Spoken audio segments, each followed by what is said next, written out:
Ah ouais, Kakebeti. C'est qui a vie du public et bandit. Y'a mon balama des fois pembe. Didier Masuki. Andy Chou, Narcisse Desarons. Ingeta, bana poto, bana partout, balandi à vie du public. Émission y a impact, émission idéologie, Moutakobo ya Zatedi. Tu votes na premier tour, après deuxième tour et Zate. Émission elle est bien pour tout l'actualité politique. Émission elle est l'engeza goût parce que nazo yambela biso moko ya bayi politique ya mboka na biso fils mukoko o ya IDPS na yende toko beta lisolo Wilson ko lakisa biso déjà invité na biso ya lelo. Bien muniere na image kaka ya chichi ne kaka ezalaka ingeta lelo toko beta lisolo ya politique to apprendre que fils mukoko a komi na IDPS o ya Bruno Tshibala IDPS ekabani ande. Qu'est-ce qui se passe na IDPS congrès yango bakosala yango ndenge nini bati kosala congrès Félix Tshisekedi abim président ya IDPS succession ya Félix Tshisekedi na Etienne Tshisekedi est-ce que démocratie to démocratie te tokoyeba yango awa. Qu'est-ce qui se passe dans Ndeko Eliezer? Il paraît que bakangi Ndeko Eliezer. Pourquoi? Association ba journaliste nini ezoloba pour l'arrestation de Ndeko Eliezer tokoyeba vérité awa. Élection na mboka na biso ekozala to ekozala te vérité ezobima lelo lipa tolalika tolamki boye lipe matitalo ba opposant nyonso ba lobby et l'autre. Est-ce que opposition eza na mboka na biso ndeko moko abaki opposition sans position et banaka te est-ce que opposition ezali bandeko opposition ba lobby te olenganko il faut a démissionner na poste wana président ya Sensa. Pourquoi a démissionné? Est-ce que ce qui a démissionné makambo ebongi? Tant ngo yango tant na lobako rabi ma vingo zolo babu ipona nini? Ngalinga ka vérité. Na sepela ko zokisa bato. Kasi ko boma bato na mensonge te. Nazana fils mukoko. Le fils politique ya Etienne Tshisekedi wa Mulumba mtakubo ya Zate. Fils mukoko, bonjour. Bonjour, avis au public, donc Rabi, Toza Pepel. Mouniere toujours. Ouais, système. Nego mukoko, tozani ato obeta masolo to ya politique. Soki bo moi mtuna mso to tunite, tam supo na ngonga. Komela biso yango ni box, prochainement to kotuna yi. To banga te to bang salinga mi koloba. To ba bisika to uti wapi, to komi wapi to zokende wapi. Fils mukoko. Ni solo alboso to banana on a congrès ou ya IDPS. Yo toyoki ke ba repêcher yo Bruno Tshibala ki a bien mobilisateur na bosanaki a repêcher yo baki entre parenthèses netika seko pemena ya ngambo ya IDPS alimete ndenge ni okepa Bruno Tshibala. Ouais, le problème qu'il y a c'est quoi d'abord il faut ba moi d'abord nago tika jamais ko n'est pas Bruno Tshibala. Parce que c'est d'abord, il n'est pas politiquement assidu comme moi. Le fait, papa Etienne Tshisekedi. Baeb Bruno Tshibala place à kota Kacho. Ngaso na bando tangelo ba Kacho na kota malgré mon âge. Au comprendre que na kota vraiment ba Kacho et ça là que na comme fort politiquement. Le politicien, il faut kota Kacho. La... avec intelligence et sagesse, ce sont des opportunistes, les Bruno Tshibala là. Je n'ai même pas le temps de commencer à faire toute une émission à Sita Kombonae. Il est allé dans le régime kabiliste, il doit adhérer au PPRD qui nous laisse tranquille. Ça, c'est un point. Deuxième point, j'ai le sang de combattants qui me réclament. Moi, j'ai perdu un ami dans 5e rang des bonhommes, autre en la première rue. J'ai perdu un ami Evar en 1999. Je ne peux pas trahir les partis. Quel rapport y a-t-il entre de perdre ton ami Evar et puis la politique? Et j'ai perdu encore un ami des prisons, Rossimou Kendi. Vous étiez avec Rossimou Kendi en prison? Le 10 avril 2017, na Kankokolo.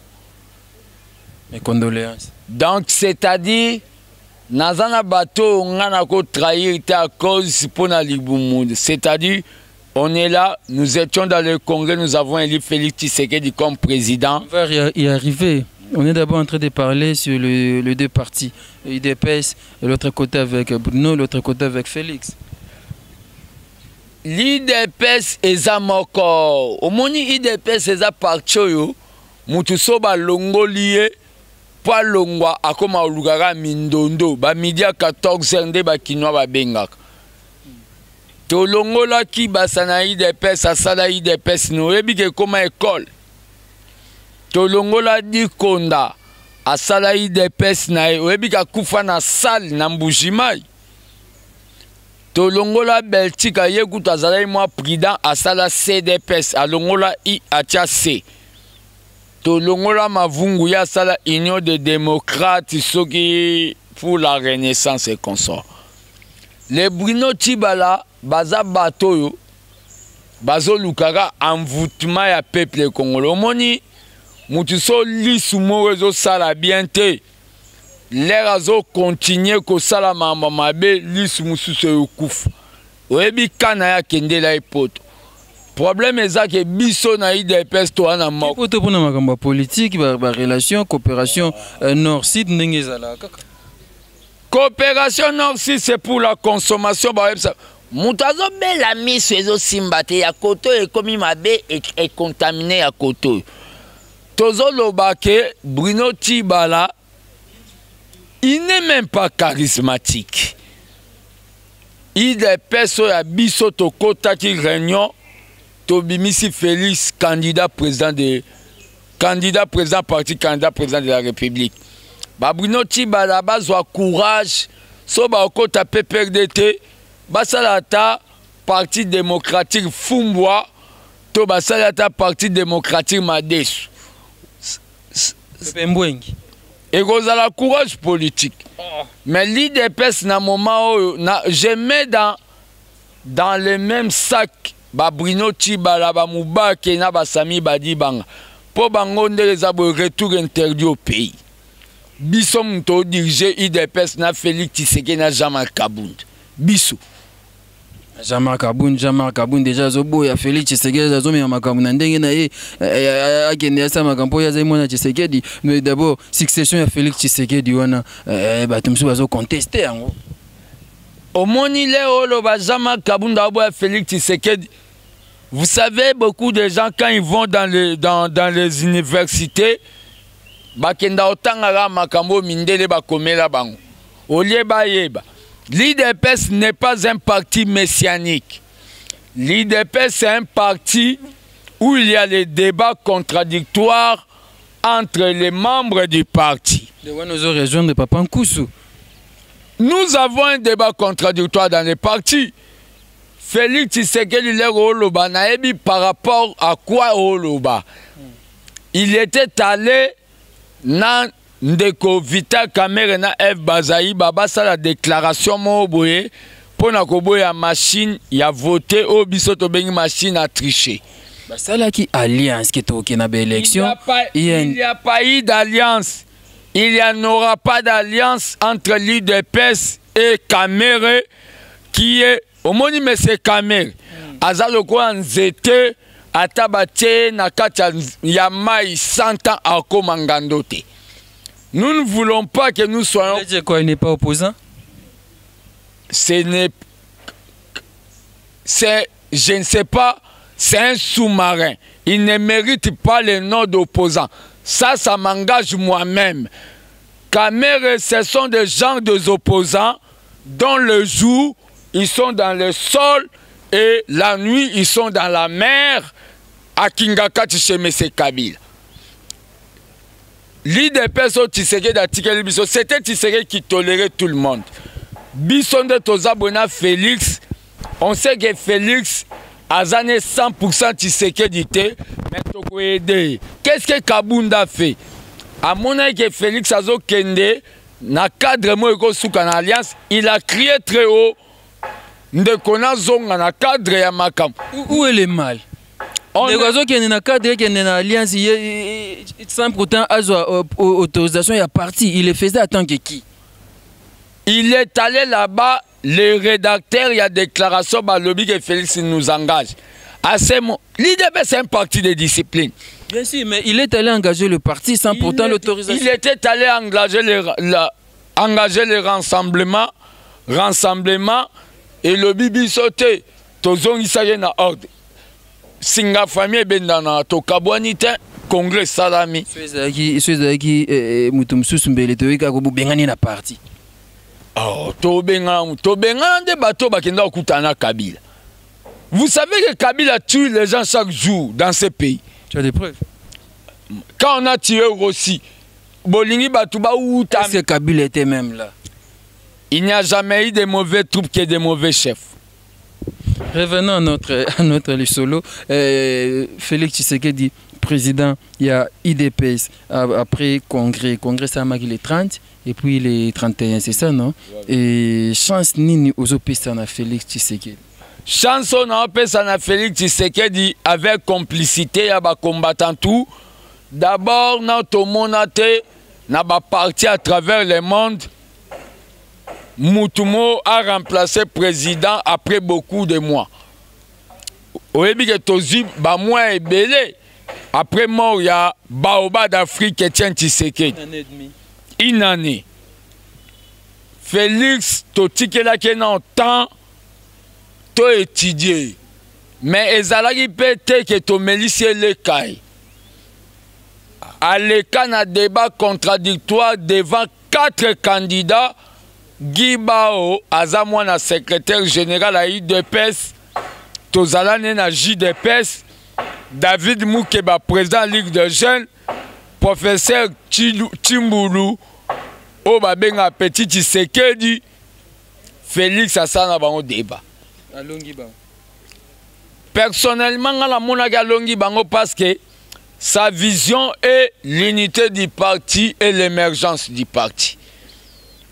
Kalate tozo sala o babengi commission d'études ya bato balongwa na parti na idée ba koka kozonga na parti. Mais bato wana totie exception Mubake te, Tshibala te, Sami Badibanga te. Bato misu on bazonga na parti. Bala la balo tarabiso. Tozo tia que batu o tozong sa na parti, toko étudier dossier mais bazong na ba combattant simple. Ça c'est point de vue. Et à part ça, l'IDPS doit préparer les élections malgré que M. Kabila avec sa bande de Mendes des Atundu na papa na bino Gizenga oyo conscient intellectuel. Apparemment, chez vous, à l'IDPS, il n'y a pas le respect, respect politique, il y a un respect, il y a doyen, comme papa Gizenga, papa Nanyos Baza, doyen, on a politiquement parlant, et puis dans l'âge.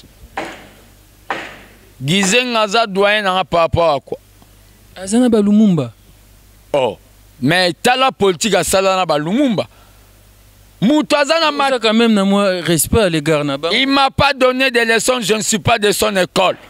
Moutou Azan normal, comment il est en 2006, à quoi de soutenir les mâles, qui est Kabila.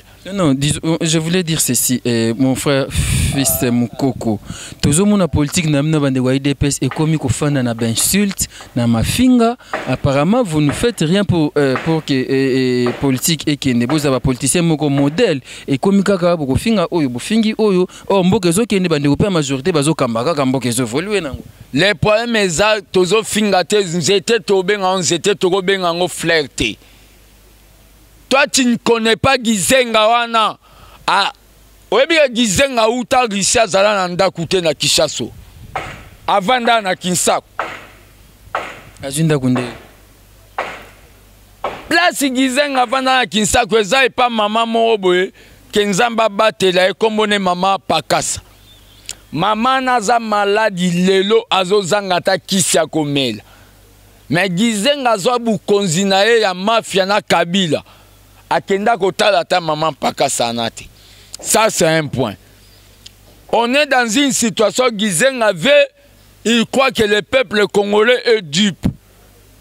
Aya alobake yaza candidat Kabila a soutenu Koko akoma candidat.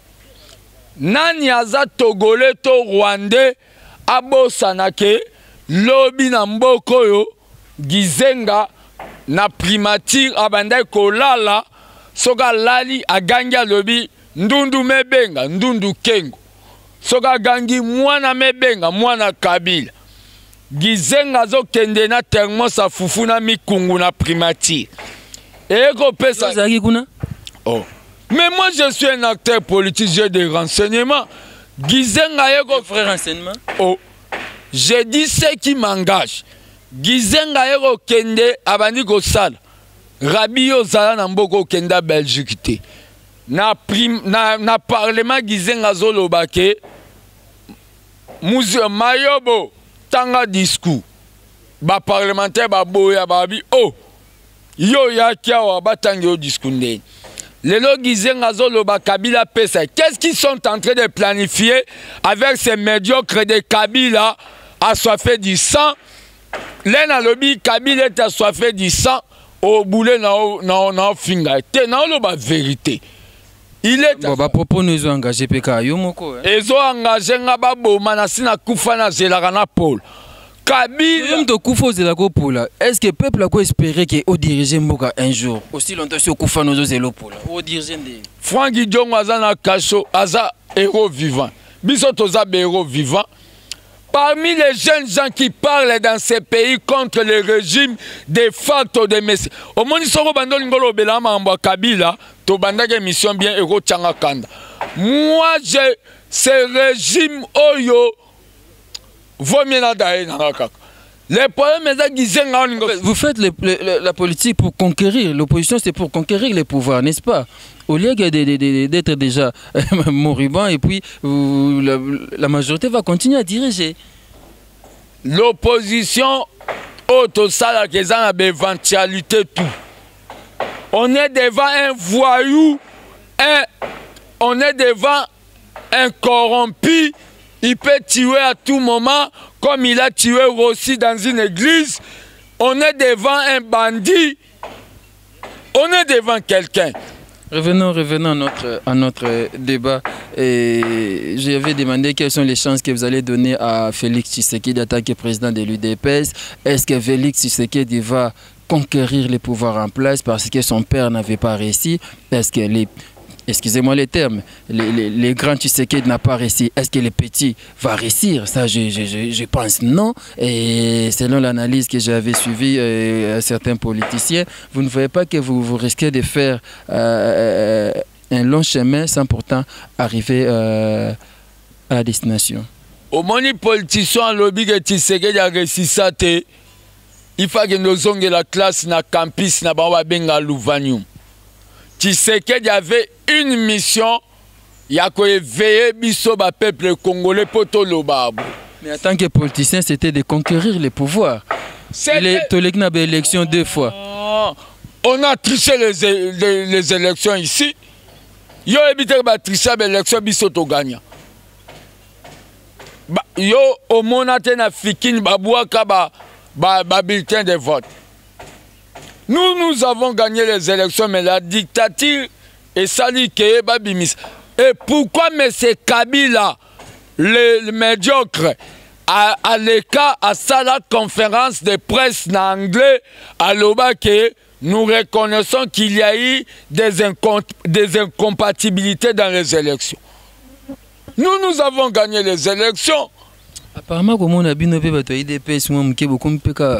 ba médiocre yango comme net de côté côté ba médiocre côté pe ba médiocre politique yango comme apparemment j'ai moko ba médiocre kaka na zo ebate. Merci mingi pa ya Peter Diwabanza, merci pas maman Emeline Zemba, maman Likelemba, Tony Boulakati, Mado Diva, Josepha Vital, merci pas Nayo Fabrice Nteka, les boss américains, Didier Masuki Mbali Amande Fwapembe, Silvio Wechibo, Mongo Isanga, merci pas Nayo Carmen Kitambala, Emeline Zemba, bienvenue Kalanda, mère Eve Akumo ya Pape, c'est la sobatanga wismo ya bien bon si ba foyer na mi qui est partout. Ladi Galvanda, merci kwa go Belisha Charlie Malula. Oya José de Londres, Babi Charlie Malula, Oya José de Londres, Angèle Kinkela Mboussa tosani ote tozobeta lisolo awa na bandeko siko ndeko na ngai fils mukoko nazolinga tokende bien na lisolo na soti na soka na supplier so tokolongolaka ba insulte ba injure wana ba injure politique tolongolango na tosola tout ça ba analyse normale. Bon, le problème qu'il y a depuis que nous avons commencé à salle insulté. Oh, d'abord, on s'est insulté à qui? Parce qu'il n'y a pas un chef de l'État, le pouvoir est dans la rue. Nassali Obabeng en a droit outrage au chef de l'État. Je suis en train de rappeler à M. Kabila, c'est un médiocre. Il doit changer. Non, ça je te permets pas, s'il te plaît. Je te permets pas, excuse-moi. Tous amènes à moi l'histoire normale. Et je pense que pour se péter, Félix Tshisekedi un médiocre à la télé comme ça ne fait te faire. Ah ça là non. Au maintenant on que ça alliance qu'on a sans pourtant signaler parti politique na médiocrité car yango na petit. Rabi nazo biso Félix au moni biso na IDPS. Félix a comme ma biso bon tabate. Tozabate ti akosakana te na parti. Totikaki Félix akendaki tokoti congrès tobimisi Félix président. Na mon na biso ke yeka ka za président congrès na bino na ba mote ba to ba kipa on te po ba ka Félix Tshisekedi za président. Bataki ba candidature kuna ba ya loisir wana ya lufunu. Candidature moko bo masque soka ke élection. Nabi ba sala ka blague na kicha bukonzi te Félix est candidat de yebaki yango. O boyebaki selon bino botongaka.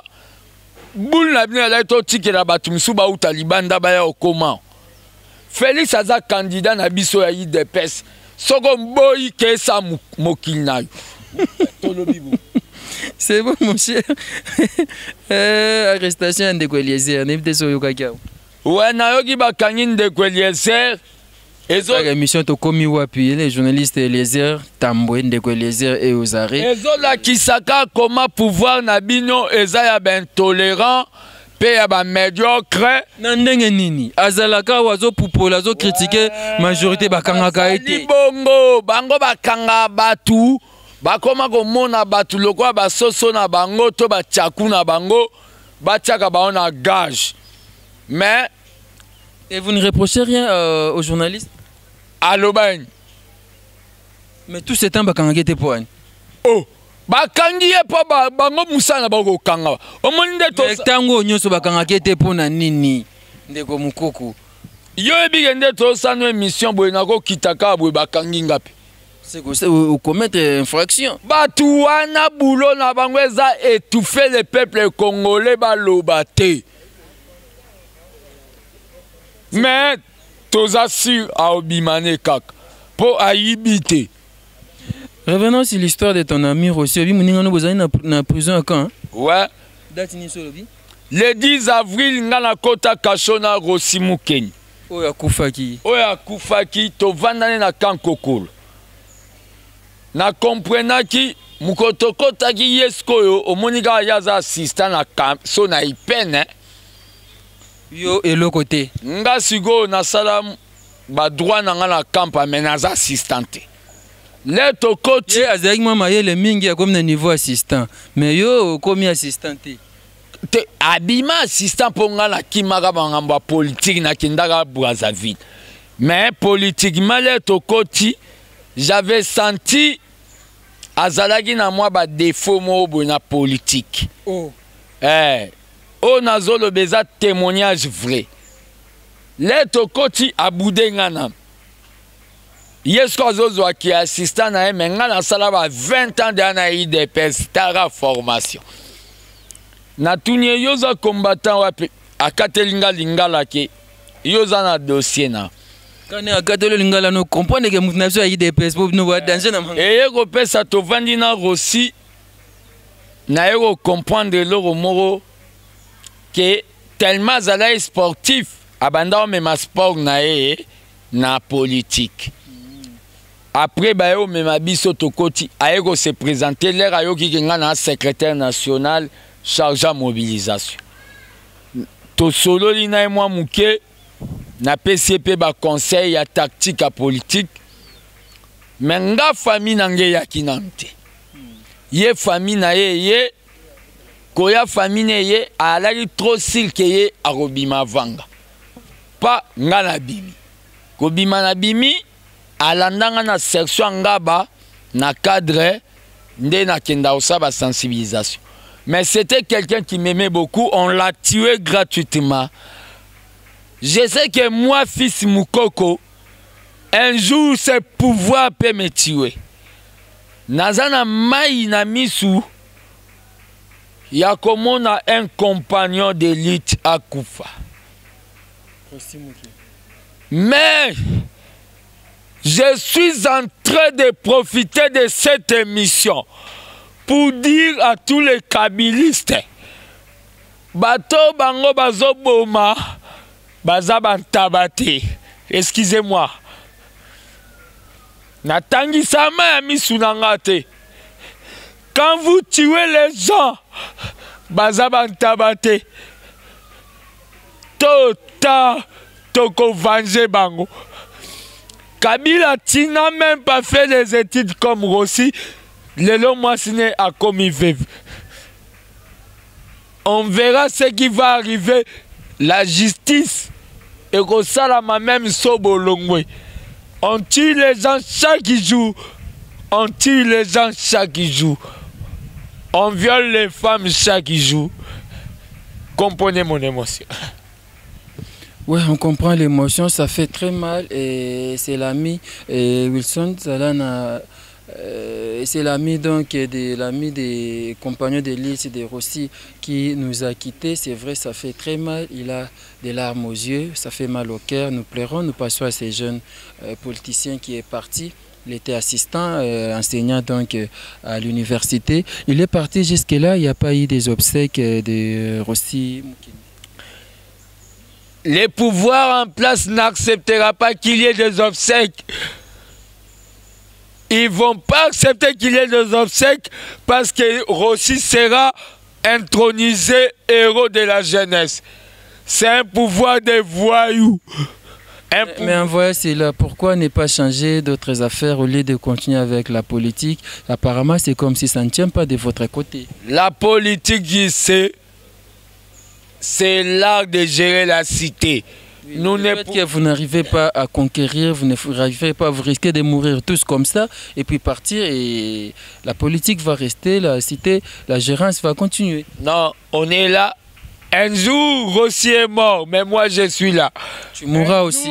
Si je meurs, il y aura un autre fils Mouko qui viendra. Tu sais que était mort, nous portons le flambeau. On ne terminera pas les révolutionnaires. Ce que nous disons, c'est la cause juste. Hein. Le pays est pris en otage. La jeunesse est dans la distraction. Il y a un match, il y a un Barça, un Real. Nous sommes en train de dire aux jeunes de se mettre debout. Car le pays est pris en otage. C'est tout ce que je peux dire.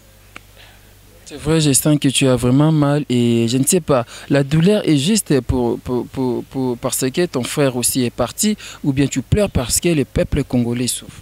Le peuple congolais souffre vraiment pas d'abord. Il y a une mauvaise gouvernance à Namboko. Il y a aussi une mauvaise opposition politique Namboko. Quelle mauvaise opposition? Opposition sans position. Kabila a fait ce qu'on appelle en politique le débauchage. Tu sais pourquoi je dis cela? Je dis qu'il y a une opposition sans position dans notre pays. Tous ces gens qui sont à la majorité aujourd'hui, la grande partie, sont des opposants. Ils étaient opposants hier et aujourd'hui ils sont dans la majorité. Et je pense que ce n'est pas votre cas pour que demain vous puissiez aussi intégrer la majorité. Qui allons-nous citer qui n'était pas à l'opposition qui est à la majorité aujourd'hui? Tous étaient à l'opposition hier. Naouti Goloba Nayo Awake, le pouvoir en place fait ce qu'on appelle le débauchage. Bazota la opposant le kolanga fils Moukoko, nakoza na sala raté, baeba proposer 10 millions pour Naken. Ok. Nakei. On appelle ça le débauchage. Je peux citer, il y a le vieux qui chante là, comment il s'appelle encore? Aliba, comment il s'appelle encore? Egwake. Il était à l'opposition. Il y a je connais le Congo. Il était à l'opposition. Il y a Olengankoy.